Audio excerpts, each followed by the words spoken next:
I am sure my brothers and sisters from the media, you have covered us politicians for quite a long time.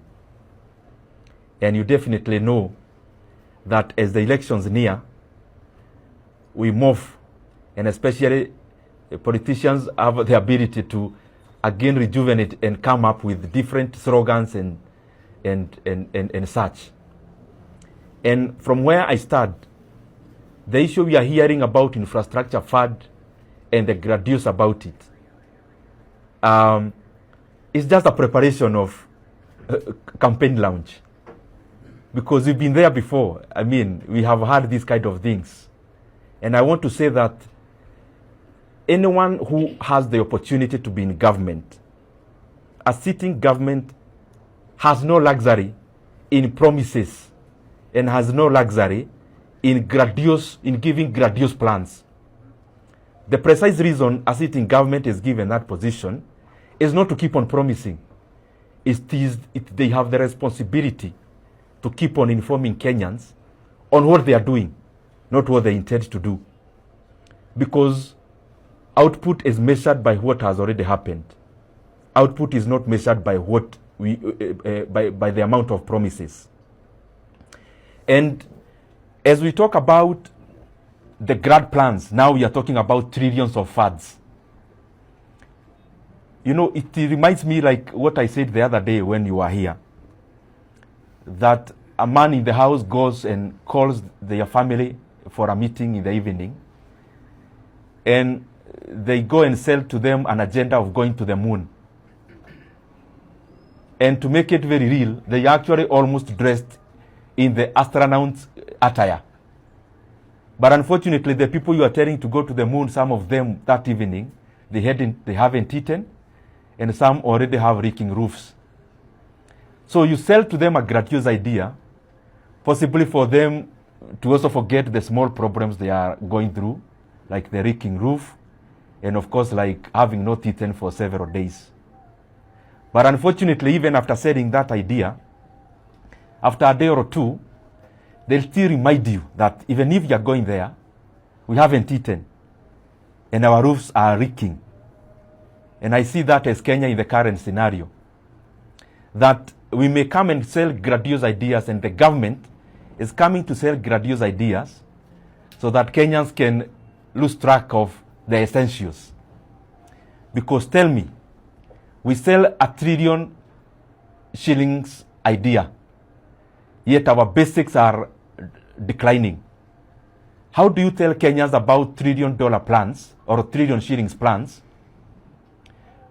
when capitation is being cut? Essential social investment like education, and especially in capitation, is being reduced, and at the same time you are selling $1 trillion shillings plans. We sell about $1 trillion shillings plans and funds when a small thing like confirming 20,000 JSS teachers is still not being done. And those are the basics that the country must not lose track of, so that we don't get lost in political messaging of grandiose $1 trillion funds, and then we lose the essentials that put the Kenyan economy and its fabric in its strength. The other thing I would request, because Kenya is gearing up to launching $1 trillion funds now, the preamble of that should be first to inform Kenyans that the government has borrowed close to 4 trillion shillings in the 3 years and 2 months it has been around. I mean close to 4 trillion Kenya shillings. This is enough money, because as you read the PMF Act and all the laws of Kenya, borrowing should only happen for capital expenditure, which is for development. And if that is so, then Kenya has borrowed 4 trillion shillings in the last barely 3 years and 2 months. So that is enough money. And I want you to hear this. 4 trillion Kenya shillings is the money we have borrowed as a country. Close to 4 trillion in the last 3 years and 2 months. And 4 trillion shillings is the one we have borrowed, as I keep saying, in the official book of loans. There are other debts on the side which are borrowed illegally.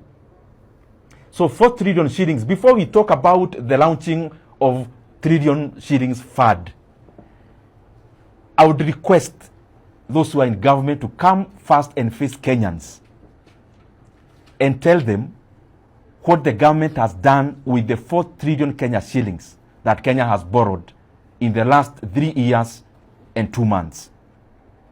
And to put it into context, 4 trillion Kenya shillings borrowed in the last, or close to 4 trillion borrowed in the recent past. That is enough money to have made education free, basic education free. We actually need only a top-up for the entire 3 years that has been there. We only could have needed only 100 billion to make education totally free in terms of basic education. The money we have borrowed is enough to have made education in the tertiary institutions free for all the over 500 undergraduates in our universities, both in public and private. And to put it into context further, the 4 trillion borrowed, or close to 4 trillion, is money that it means that of the 290 constituencies in Kenya, each constituency should be having, beyond making education free in the basic and beyond making education free in the tertiary side of education, would have enough money remaining for Kenyans to see a 12 billion shillings development in every constituency in Kenya. All the 290 constituencies. The close to 4 trillion you have borrowed, besides having been made it possible for basic education to be free and tertiary education to be free, every constituency would have been seeing 12 billion worth of development projects not being launched, but finished and completed. What are we talking about over 12 billion shillings? Every constituency in Kenya should be having a 100 kilometer of tarmac from the money we have borrowed in the last 3 years and 2 months alone. To highway standards, actually at 70 million per kilometer. Every constituency of all the 290 constituencies should be having a 100 kilometer road highway project being seen by the people who pay taxes. Every constituency should be having a 1 billion worth of a water project. Every constituency should be having a 1 billion worth of an irrigation project. Every constituency should be having over 200 schemes of rural electrification in the only money we have borrowed. So my question today is this. We are coming to launch a trillion fund in Kenya today. Or we are planning to do that. Can the government first face Kenyans and explain sequentially from number one, where has the 4 trillion Kenya shillings the government has borrowed gone to? Because as we talk about what we want to raise, can we first audit what we have already incurred so that we see the better way of moving forward as a country? The other thing, we must cease to become politicians all the time as leaders and become leaders instead. Because, the issue of promising all the time. I'm MP for Kiharu. If I call a baraza in Kiharu and only say what I want to do, what does that mean about what I have done? It means then I have nothing much to talk about in terms of what I have done. And therefore, so in the national scale, the government has a responsibility of telling Kenyans the kind of development we have seen for the last 3 years and 2 months. So that even as we talk about where we are going, can we first audit whether we have been prudent enough with the resources that Kenya has raised. And I want to repeat again for clarity. Kenya has borrowed close to 4 trillion shillings in the last 3 years and 2 months. And according to the rules of Kenya, the money we borrow should go directly into capital expenditure, which is development. So before we launch grandiose plans of trillion funds, can we first face Kenyans, and can the government face Kenyans and tabulate how they have used the 4 trillion Kenya shillings Kenya has borrowed in the recent past? And I've put it into context. I'm repeating it because it doesn't seem real, but it is a reality. That the 4 trillion Kenya shillings Kenya has borrowed is enough to have made education free, both basic and tertiary. And the change that remains, even if we divide out of the 290 constituencies, we should be having 12 billion worth of completed projects across the country.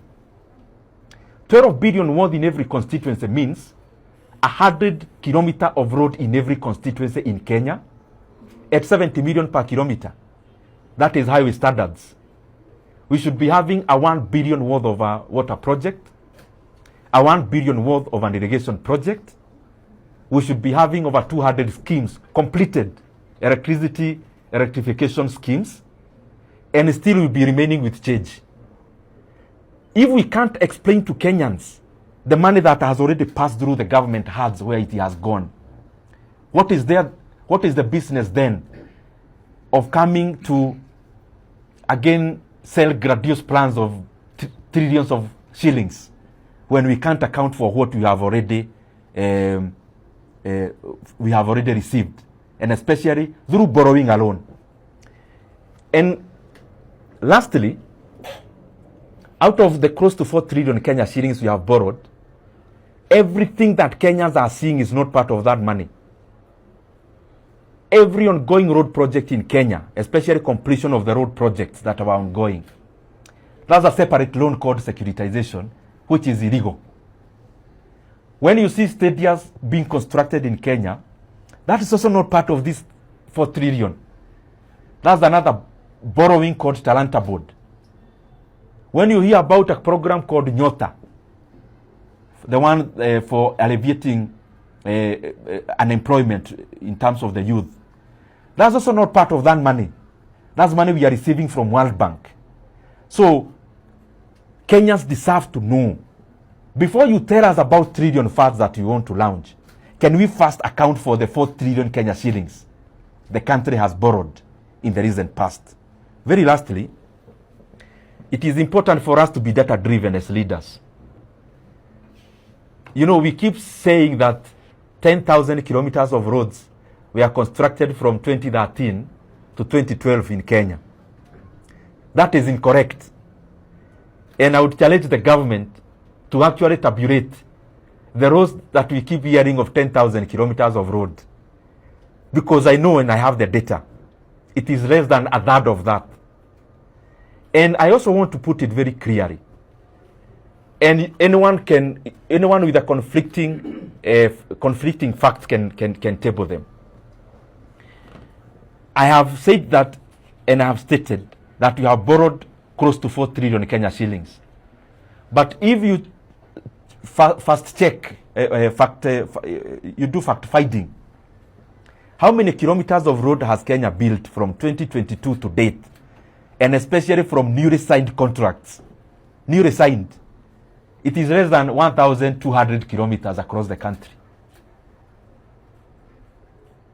It is less than 1,200 kilometers of tarmac road we have built from 2012 to today out of newly signed contracts.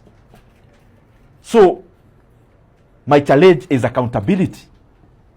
Before we talk about trillion shillings plans and funds, it is important we put into context to Kenyans that you have already borrowed 4 trillion shillings, and Kenyans deserve that money to be accounted for. And that is my challenge. That I hope in the launch of that fund, the first preamble will be about being accountable for the amount of money Kenya has borrowed, because this is the burden for Kenyans today and also a burden for